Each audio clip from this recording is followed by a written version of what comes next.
तो सर सबसे पहले सवाल मैं पूछना चाहूँगा ये ला वास्ते जो है मैंने ट्रेलर देखा है इसका काफ़ी यूनिक कंसेप्ट है जी और देखकर वाकई मेरी मतलब एक्चुअली गूज बम्स आ गए थे कि ऐसा कुछ आपने लेकर आने हैं उनका जी। तो कैसा आपका एक्सपीरियंस रहा इस फिल्म में काम करने का और ये टॉपिक जब आपके पास आया कि इस टॉपिक पे आपको मेन लीड प्ले करना है जी तो what was your first reaction on that? सबसे पहली बार जब मैंने ये कहानी सुनी तो जैसे आप कहे कि आपको गूज़बम्स हुए, मुझे भी पढ़ के और सुन के हुए थे, क्योंकि मैं बिलीव नहीं कर पा रहा था कि ये हमारे समाज में इतना बड़ा प्रॉब्लम है जिसके बारे में ना तो अभी तक कोई ऐसी किताब लिखी गई है, ना कोई फिल्म बनी है इस पे। तो हमें लगा कि ये कहानी ऑडियंस तक पहुंचनी चाहिए किसी भी मीडियम के थ्रू, भले ही वो फिल्म हो या वेब सीरीज हो। और इसीलिए लगता है मुझे कि डायरेक्टर और प्रोड्यूसर ने सोचा कि ये कहानी हम कहें। तो मेरे लिए चैलेंजिंग था, बिकॉज आप लोगों ने शायद मुझे थोड़ी रोमांटिक कॉमेडी जैसी फिल्मों में देखा है, लेकिन वही करने में शायद एक एक्टर को मजा आता है, तो मेरे लिए भी वो चैलेंज था और मजा आया। आपको इस किरदार में ढलने के लिए कितना समय लगा, क्योंकि आज तक आपने चॉकलेटी बॉय का ही किरदार निभाया है, तो मतलब कितना समय लगा? जी, थोड़ी बहुत प्रिपरेशन तो हर एक्टर को लगती है हर रोल के लिए, तो मेरे लिए भी कुछ 10 दिन के करीब मैंने डायरेक्टर के साथ और कुछ लोगों के साथ, जैसे इकबाल भाई हमारे साथ हैं, इनके बारे में आप लोग जानते ही होंगे, तो इनसे बातचीत करके इनके काम के बारे में समझ के कि इनकी रोज़मर्रा की ज़िंदगी कैसी है, तो वो समझ के मुझे 10 दिन की प्रिपरेशन लगी इस रोल में बखूबी ढंग से निभाने के लिए। सर ला वास्ते का मीनिंग क्या है? इसका मतलब आपको डायरेक्टर साहब बताएंगे। लावास्ते आपने ट्रेलर देखा है तो मुझे लगता है काफ़ी कुछ समझ में आया होगा कि लावास्ते नाम क्या है। बट फिर भी मैं बताना चाहूँगा कि हमारी फिल्म जो मेन जो कैरेक्टर प्ले कर रहे हैं ओमकार कपूर जी, सत्यांश जिनका नाम है उसमें, तो वो एक ऐसी कंपनी में काम करते हैं जहाँ पे लावारिस लाशें उठाई जाती हैं और एक संस्था है उसका नाम है लाशों के वास्ते। तो जब ये वहाँ काम करते हैं तो उनको लगता है कि यार इसमें बहुत सारे लूप होल्स हैं। जब ये जाते हैं इनका दिल पिघल जाता है, देखते हैं कि लावारिस पेरेंट्स हैं वो जाते हैं, कभी कोई सड़क पे लावारिस हैं, तो उनके मन में ख्याल आता है कि कुछ ऐसा किया जाए कि हर किसी को जो है प्रॉपर एक अंतिम संस्कार मिल सके। तो वो आइडिया इनके दिमाग में रहता है, रात दिन बेचैन होते हैं फिल्म में जैसे देखेंगे आप, और तब ये कुछ ऐसा क्रिएट करना चाहते हैं और तब इनके दिमाग में ख्याल आता है कुछ ऐसा एक ऐसी संस्था बनाई जाए जो सबके लिए हो।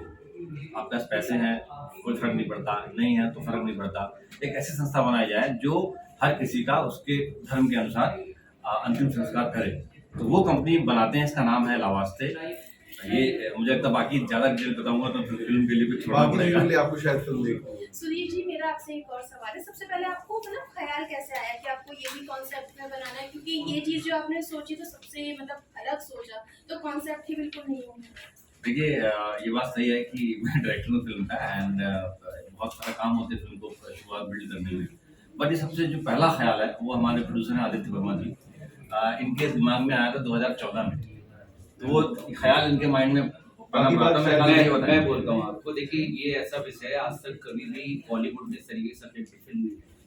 और जो लास्ट के वास्ते के जो लोग हैं, हम लोग देखते हैं, आप कभी कभी निकलते इग्नोर करते हैं, तो जो लास्ट के वास्ते के लोग हैं वो भी उसी तरीके का काम कर रहे हैं समाज में, जिस तरीके से हमारी आर्मी हमारी सीमा पर खड़े होकर हमारे देश की रक्षा कर रही है।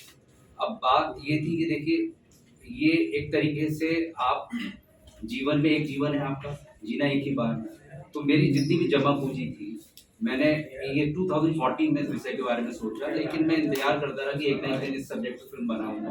पूरा कॉन्सेप्ट तैयार था, फिर हमारी टीम मिली और 2023 में और 26 मई को ये फिल्म आपके सिनेमाघर में रिलीज हुई। और ये सब्जेक्ट ऐसा है कि इसमें सिर्फ आप ही लोग हैं, क्योंकि देखिए अगर मैं कमर्शियल फिल्म बनाता तो मैं उसको यूज़ करता, मुझे कुछ बॉक्स ऑफिस पे कलेक्शन होता। आप भी जानते हैं इस तरह की फिल्म इतनी जल्दी लोगों तक नहीं पहुंच सकती, तो उसका माध्यम सिर्फ आप ही लोग। और मुझे कोई दुख नहीं है, जीवन एक ही है, मैं ऐसे कहीं जाता करता कुछ नहीं करता। इस फिल्म के माध्यम से मैं जन जन तक ये मैसेज पहुंचाना चाहता हूँ कि ऐसे बहुत से परिवार हैं सोसाइटी में कि जिनके माँ बाप यहाँ रहते हैं एक शहर में, उनके बच्चे उन्होंने इतनी शिक्षित कर दिया उनको, कोई दिल्ली रह रहा है, कोई बैंगलोर रह रहा है, कोई फॉरेन में रह रहा है, लेकिन वो फाइनली वो सब कुछ भूल जाते हैं वो बच्चे, और माता पिता एक तरीके से अकेले रह जाते हैं आखिरी समय। तो वो भी एक तरीके से लावारिसी है। इस फिल्म का उद्देश्य ये है कि एक यूथ और एक बुजुर्ग माता पिता और साथ ही साथ आपके जो एक छोटे बच्चे हैं, ये तीनों लोगों का एक पूरे तीनों लोग जाके इसको सिनेमाघर में देखें। लेकिन इस फिल्म को क्या है कि देखिए प्रमोशन इतनी आसानी से मिलता है, हम लोग यहाँ आप लोग आज आए हैं, तो मैं आप ही के माध्यम से चाहता हूँ कि इसको जन जन तक पहुँचाने का सिर्फ आप ही कर सकते हैं। बजट छोटे बजट की फिल्म है, इतना हमारे पास प्रमोशन का पैसा नहीं है कि हम उसको ज़्यादा पहुँचा सकें। तो मेरा आपसे एक निवेदन है कि बॉक्स ऑफिस पे जो भी कलेक्शन होगा संपूर्ण भारतवर्ष में, इकबाल साहब की तरह और भी बहुत संस्थाएं हैं जो लावारिस लाशों को उठाने का काम करती हैं, उन सभी को हम जो भी कलेक्शन बॉक्स ऑफिस पे होगा वो हम उसका 10% उन संस्थाओं को सहयोग करेंगे। दूसरी बात मैं ये कहना चाह रहा हूँ कि ये बीटेक एक स्टूडेंट है सत्यास, उसकी कहानी है, वो एज एक बीटेक होता है तो टेक्नोलॉजी एक दिमाग तो उसका क्रिएटिव होता ही है, तो वो लास्ट के वास्ते वो लवास्ते में बदल देता है और एक तरीके का स्टार्टअप है, उसमें भी बहुत सारे लोगों को रोजगार मिलता है। फिल्म में आप देखेंगे तो बहुत इंटरेस्टिंग फिल्म है, एंटरटेनमेंट है, पूरा इमोशनल है। सोनू निगम, कैलाश खेर और आपके स्वानंद किरकिरे का संगीत है। आप टीजर ट्रेलर लॉन्च हो चुका है, आप उसको देख सकते हैं, सॉन्ग भी लॉन्च हो चुके हैं। तो आपके माध्यम से मेरे पास जितनी जमा पूंजी, क्योंकि मुझे पता है कि जाना ऊपर एक बार है, जितने कम समय में जितना अच्छा मैसेज दे सको समाज को, तो मैंने ये सोच के फिल्म बनाई है। मेरे अकाउंट सारे खाली हो चुके हैं, आप मेरा चेक कर सकते हो सब कुछ, लेकिन बस मैंने ये उम्मीद से सोच के बनाई कि मीडिया मेरे साथ है। और मैं आज आपके इस माध्यम से एक और बात कहना चाहूँगा कि जितने भी प्रदेश के मुख्यमंत्री हैं, फ्राइडे को फिल्म रिलीज हो रही है 26 मई को, वो इस फिल्म को देखें। मतलब सोसाइटी को यहाँ जितने लोग बैठे हैं, मैं आपको प्रॉमिस करता हूँ जब आप थिएटर से निकलेंगे तो सबसे पहले आप अपने पेरेंट्स को फोन करेंगे। बहुत लोग ऐसे जो दिल्ली में जॉब कर रहे हैं, आपके पेरेंट्स कोई बरेली में है, कोई रायपुर में, कोई कहीं रह रहे हैं। मम्मी फोन करती होंगी आपको रोज, पिता फोन करते होंगे, लेकिन आप लोग फोन नहीं करते। उस फिल्म को देखने के बाद आपको यकीन हो जाएगा ये फिल्म बहुत जरूरत है इस समाज को। और जो घटनाएं हो रही हैं, कई पेरेंट्स जो लावारिस होते जा रहे हैं, हो सकता है इस फिल्म से देखने के बाद वो बच्चे अपने आप का व्यवहार अपने माता पिता के प्रति बदल। तो इन्हीं सब शब्दों के साथ मैं अपनी बात खत्म करता हूँ। और आपने मेरी बात एज ए निर्माता कि मैं दोबारा कोई अच्छे सब्जेक्ट पर फिल्म बना सकूँ, तो इस फिल्म का चलना बहुत जरूरी है। अच्छा, क्या इस फिल्म में एक बहुत ही मुश्किल दौर अभी हम लोगों के ऊपर से गुजरा था, कोरोना का, उस टाइम पे भी काफी लोगों की जो लाशें हैं वो लावारिस पड़ी मिली थी, तो क्या इस फिल्म में उस एंगल को भी उठाया? मैं आपको बताता हूँ, ये 2000 इस पे अगर इस पे फोकस करें। देखिए, सबसे पहले तो आप सभी का धन्यवाद, क्योंकि आपसे ज़्यादा बेटर कोई नहीं जान सकता है कि मैं एक जर्नलिस्ट रहा हूँ और हम और आप जिस तरीके से संघर्ष करते हैं सुबह और शाम समाज को बदलने के लिए, उस बुराई को इसी तरीके से ख़त्म करके लोगों को इंसाफ दिलाने के लिए, आम लोगों को। तो यही काम हमने 2020 में शुरू किया था। जब ये कोविड पीरियड शुरू हुआ तब हालात पूरे देश के लिए ऐसे हो गए थे, लेकिन पूरे देश में पहुंचना हमारे लिए मुश्किल था। तो हमने मुंबई से शुरुआत की। हमने 4-5 लोगों की टीम बना करके ये सोचा क्यों ना ऐसे परिवारों की मदद की जाए जो अपने लोगों की बॉडीज या अपने प्रियजनों की बॉडीज क्लेम करने के लिए डरते हैं। तो इसकी शुरुआत ऐसे हुई कि एक अस्पताल के अंदर हमने जाकर के पहले काम शुरू किया। तो हमारे लिए चैलेंजेस सबसे बड़े ये थे कि बॉडीज को परिवार लेने के लिए आता था कोई और कई लोग नहीं आते थे, तो हम उनकी मदद के लिए जाते थे, लेकिन हॉस्पिटल्स के पास एम्बुलेंसेस कम थी, प्राइवेट एम्बुलेंसेस बंद हो चुकी थी और प्राइवेट एम्बुलेंसेस के जो लोग थे वो बाहर आने के लिए डरते थे। एक बॉडी को लेकर के अगर किसी शमशान या कब्रिस्तान जाओ तो वहाँ कई घंटे लगते थे। उसकी वजह थी कि ट्रेडिशनल तरीके से सारी चीज़ें बंद कर दी गई थी डिस्पोज करना। जो भी था गैस या इलेक्ट्रिक मशीन्स का इस्तेमाल होता था। तो जब कतार रहती थी तो जाहिर सी बात है कि एक बॉडी एक समय के अंदर 2 घंटा लेती थी, तो उसमें काफ़ी लंबा वक्त लगता था। तो जो बॉडीज क्लेम करने वाला परिवार भी होता था उसको कई घंटे जो है खड़ा रहना पड़ता था। तो हमारे दिमाग में एक आइडिया आया कि क्यों ना हम एम्बुलेंसेस प्रोवाइड करें। तो सबसे पहले हमने कई प्राइवेट एम्बुलेंसेस के लोगों से बातचीत की, तो उन्होंने साफ तौर पर मना कर दिया हमें देने से। फिर हमने जिन ऐसी संस्थाओं के पास एम्बुलेंसेस थी जो डंप हो गई है, वो पड़ी हुई है, उसको हमने टो करके मुंबई पुलिस की मदद के साथ कई दुकानें खुलवाई, कई मैकेनिक्स को हमने पकड़ा। वो इस तरह की 8 एम्बुलेंसेस हमने पहले शुरू की और फ्री सर्विस हमने देना शुरू की, चाहे वो पेशेंट्स के लिए हो, बॉडी के लिए हो। तब हमें रियलाइज हुआ, शुरुआत में तो हम मुस्लिम बॉडीज का काम कर रहे थे, लेकिन जब अस्पताल में हम जाते थे तो कई बॉडीज पड़ी हुई होती।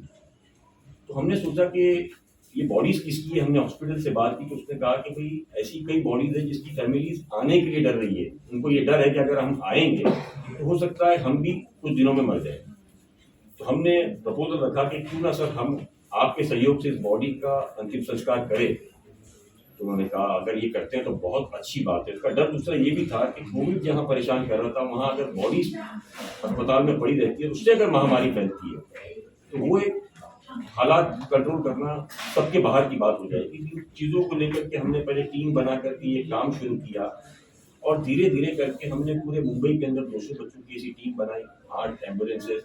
इस तरीके से ये काम शुरू हुआ था। आज जो आप फिल्म को देख रहे हैं, इसी तरीके के बाद में हमने जब ये कोविड कोरोना काल खत्म हो गया तो हमारे को ये रियलाइज हुआ कि कई ऐसी बॉडीज जो है वो पड़ी हुई है। तुमने पूछा ये किसकी है, तो उन्होंने कहा कि ये अनक्लेम बॉडीज होती है मुंबई पुलिस और रेलवे पुलिस के पास, जिसका कोई होता नहीं है। तो हमने मुंबई पुलिस के लोगों से बातचीत की, उनके आला अधिकारियों ने हम पर एक विश्वास जताया और हमको एक लेटर दिया कि क्यों ना मुंबई पुलिस के लोग जो है वो आपको सपोर्ट करेंगे। तो इस तरीके से हमने ये लावारिस बॉडीज का काम शुरू किया। फिलहाल जो आप लावारिस जिसे मानते हैं उसे हम एक परिवार की तरह उन अंतिम विदाई देते हैं, क्योंकि वो उसका पूरा हक होता है, उनका एक सम्मान होता है। उसी दौरान कई चीजें, जैसे वर्मा जी ने कहा कि 2014 में उनके दिमाग में कॉन्सेप्ट आया था, तो वो कॉन्सेप्ट कहीं ना कहीं 2020 ने सत्य करके दिखाया कि वाकई में हमारे समाज के अंदर कितना बड़ा बदलाव आया है। और वो बदलाव यह है कि हमारे आखिरी वक्त के अंदर शायद कांधा देना या हमको देखना तक पसंद नहीं करते। इसके अलावा फिल्म में जो चीज़ें दर्शाई गई है, वर्मा जी ने कहा कि आप माता पिता को तुरंत याद करेंगे, ये बिल्कुल सही है कि ये फिल्म इतनी मैसेज देने वाली है जिसके अंदर आपको ये आइडिया लगेगा कि आपके माता पिता कितने कीमती होते हैं, किस तरह आपको बड़ा करते हैं, किस तरह आपके सपनों को बड़ा करते हैं, वो अपना खून पसीना जला करके। मैं इस पे सॉरी मैं आपको इंटरप्ट करना चाहूँगा। सो अगर आपका सवाल ये था कि क्या ये कोविड के बारे में फिल्म है या कोविड के दौरान के वक्त के बारे में ये फिल्म है, तो ये सिर्फ कोविड के बारे में फिल्म नहीं है। ये कोविड के बाद हुआ ये कि ये प्रॉब्लम जो थी ये थोड़ी सी हाईलाइट हो गई, लोगों को पता चल गया इस बारे में कि ये सिचुएशन बढ़ती जा रही है, आंकड़े बढ़ते जा रहे हैं, तो अवेयरनेस आई और वही हमने ये इस फिल्म के थ्रू दिखाया है कि हम चाह रहे हैं कि इस बात की और अवेयरनेस यूथ में स्पेशली आए, जिससे उस बात का एहसास हो लोगों की कि और जो कोई इसकी प्रॉपर सिविक अथॉरिटी या सोसाइटी में कोई ऐसी संस्था जैसे कुछ हैं, जैसे इकबाल भाई संभालते हैं, वैसे हम चाह रहे हैं कि जो यूथ है वो थोड़ा इस बारे में जागे। इसीलिए शायद इन्होंने भी मुझे एक यंग एक्टर को चुना इस फिल्म को निभाने के लिए। तो कोविड के से सिर्फ रिलेटेड नहीं है, लेकिन हर उस इंसान के बारे में है और मुझे लगता है हर इंसान को, हम सब जो यहाँ है, हर इंसान को उतना हक होना चाहिए कि उसके जाने पर, इस दुनिया से जाने के बाद उसका अंतिम संस्कार किस तरीके से हो, वो अपनी मर्जी से चुन सके पहले ही। तो हमने वो भी बात कहने की फिल्म में कोशिश की।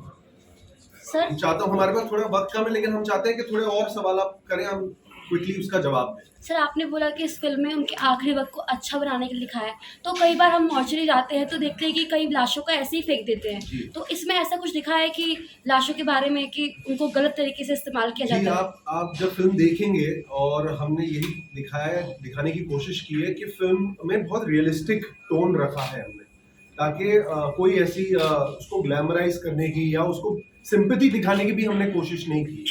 हमने उसको रियलिस्टिक रखा है कि जो प्रॉब्लम है, जिस तरीके से हैंडल की जाती है सिचुएशन, और हमने उसका समाधान भी दिया है कि किस तरह इसे एक ऑर्गेनाइज तरीके से अंजाम तक पहुंचाया जाए। तो आई थिंक उसका जवाब फिल्म में है, जब आप देखेंगे। मिस्टर कपूर, आपने अपने इंस्टा पर ये भी एक कैप्शन में लिखा था कि बदलाव आया नहीं, बदलाव आया जी, तो इससे आप क्या संदेश देना चाहते हैं? जी, कई बार क्या होता है, हम अपनी रोजमर्रा की जिंदगी में इतने बिजी हो जाते हैं कि हम चाहते तो हैं कि समाज में कोई चेंज आए, लेकिन हमारे पास या तो वक्त नहीं होता, या उतना जोश नहीं होता, या उतने साधन नहीं होते कि हम खुद उस काम पे एकजुट होके उसका वो बदलाव लाएं। हम चाहते हैं कई बार, यार ये सड़कें बड़ी खराब हैं, कोई ठीक करने वाला नहीं है, यार ये पोल्यूशन की बड़ी प्रॉब्लम है, यार इसे कोई ठीक करने वाला नहीं है। तो कई बार वो इंसान जब अपने अंदर के हीरो को ढूंढता है, जो हमारी कहानी कहती है कि बदलाव आएगा नहीं, बदलाव हमें लाना है, तो ये बात हम कहने की कोशिश। सर जैसे इसमें दिखाया गया है कि आपने बीटेक किया है, तो यूजुअली पेरेंट्स का रिएक्शन होता है कि अगर बीटेक किया है तो कहीं अच्छी नौकरी एसेंचर या इन्फोसिस में उनका बेटा काम करे, तो कैसे आपने इस किरदार को प्रिपेयर किया है और कैसे फिल्म में दिखाया गया है आपके किरदार को जब आप पेरेंट्स को ये बात बताते हैं? जी, मैं हर पेरेंट्स को कहूँगा और हर उस नौजवान को कहूँगा कि डेफिनेटली हम हर नौजवान के कुछ सपने होते हैं। बहुत मेहनत से, पढ़ाई लिखाई से आप एक छोटे शहर से बड़े शहर आते हैं। जैसे इस फिल्म में मैं सत्यांश का जो कैरेक्टर है वो आता है, लेकिन कई बार जिंदगी आपको इस तरह इस मोड़ पर लाके रख देती है जहाँ आपको कुछ और चुनना पड़ता है। मुझे लगता है इस फिल्म में ये ट्रू इंसिडेंट्स पर बेस्ड है, लेकिन एक काल्पनिक कहानी उसके इर्द गिर्द बुनी गई है। तो इसे एक सत्यांश को एक बड़ा अपने सपने से बड़ा एक काम मिल जाता है, एक चीज मिल जाती है जिससे लगता है कि हाँ, जो मैं चाह रहा था वो तो मैं उससे बड़ा काम इस दुनिया में करूँगा। तो हर उस स्टूडेंट के, जैसे आपने कहा कि बीटेक मैंने किया है या कोई भी स्टूडेंट बीटेक करता है, तो हम ये नहीं कह रहे कि वो बीटेक उसने किया है तो उसे ये काम करना पड़ेगा। मैं कहता हूँ कई बार जिंदगी में अप्स डाउन आप जानते ही होंगे, हम सबकी लाइफ में आते हैं। कई बार हम किसी और चीज की पढ़ाई करते हैं और हमें काम कुछ और करना होता है, लेकिन मुझे लगता है ऊपर वाला भी कोई आपकी डेस्टिनी लिख रहा होता है कि आपको इससे गुजर के ही आप वहां पहुंचो। तो शायद ये जर्नी की बात है।